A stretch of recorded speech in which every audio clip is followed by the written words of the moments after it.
Guillaume Laurent, scénariste depuis 25 ans, et notamment mon deuxième film porté à l'écran, c'est Amélie Poulain.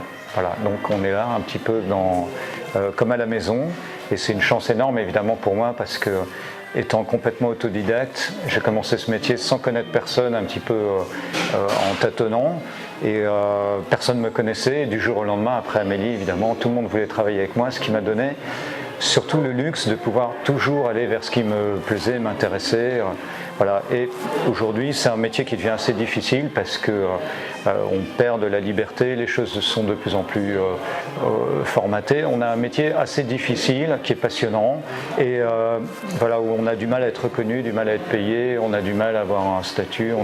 Voilà, donc scénariste, j'ai la chance de le faire encore avec une certaine liberté, avec une certaine passion, mais ça devient très très difficile. Ça consiste à écrire, parce qu'un film c'est une histoire racontée en images, mais avant d'avoir les moyens de fabriquer ces images, il faut bien que l'histoire passe par des mots. Donc il y a un document écrit qui raconte tout ce qui va être montré, mais qui le raconte avec des mots.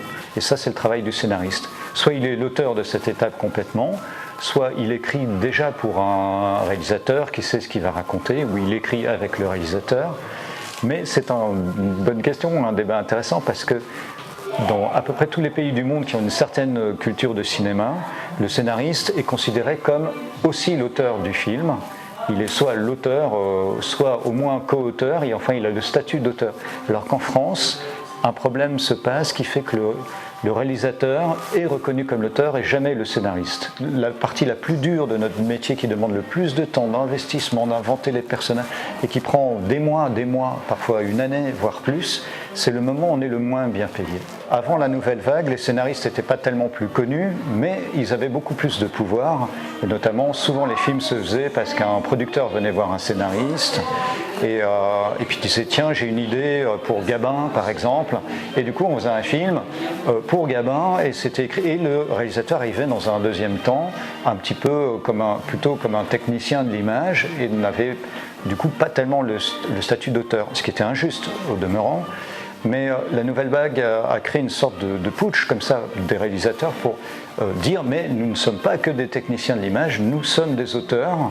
Et depuis, ça a créé une espèce de... Tout le monde a suivi ça, et les médias notamment, la presse a brusquement rendu hommage aux réalisateurs, et justement à contre-courant du cinéma dit classique.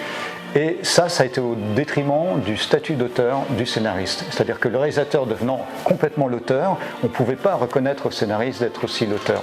Et on souffre de ça depuis, ça a été relayé par tout le monde, c'est devenu, comment dire, culturel. Voilà. Un critique qui fait bien son métier de cinéma, j'entends, il est capable d'analyser un film, et pas forcément de juger, de dire c'est bien, c'est pas bien, c'est j'ai aimé, j'ai pas aimé, parce que parfois on est confronté à ça, mais de dire voilà, ce film ressemble à ça, il y a ça comme ingrédient, on comprend l'intention que... C'est-à-dire la capacité d'analyser un film, je pense qu'un bon journaliste doit l'avoir, et un bon scénariste aussi, normalement. Un jour, je vais dans un salon du livre signer mon deuxième roman, qui donne lieu d'ailleurs à l'adaptation d'un film d'animation qui va sortir sûrement en 2019. J'ai perdu mon corps. Et j'en profite pour en parler. Et dans ce salon, une dame vient faire signer le roman, et puis s'en va et revient. Je me dis, tiens, là, j'ai dû faire une faute d'orthographe dans la dédicace, ou je ne sais pas ce qu'elle vient me dire. Et là, elle attend qu'il n'y ait personne, et elle me dit, j'ai vu dans la 4e de couverture que vous étiez le scénariste d'Amélie Poulain, et je voulais vous dire qu'elle habitait à Angers, je crois que c'est, ou Saumur, je ne sais plus.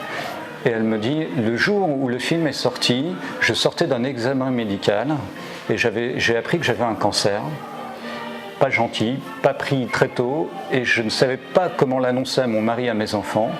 Et je me suis promené en ville en retardant le moment d'aller leur parler.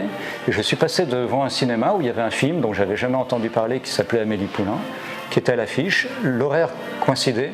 Je suis rentré, j'ai vu le film.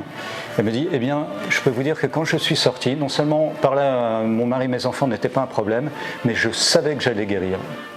Ça, c'est le plus beau témoignage. J'échangerai ma nomination aux Oscars, mon British Awards, juste contre ça, parce que finalement, il n'y a rien de mieux.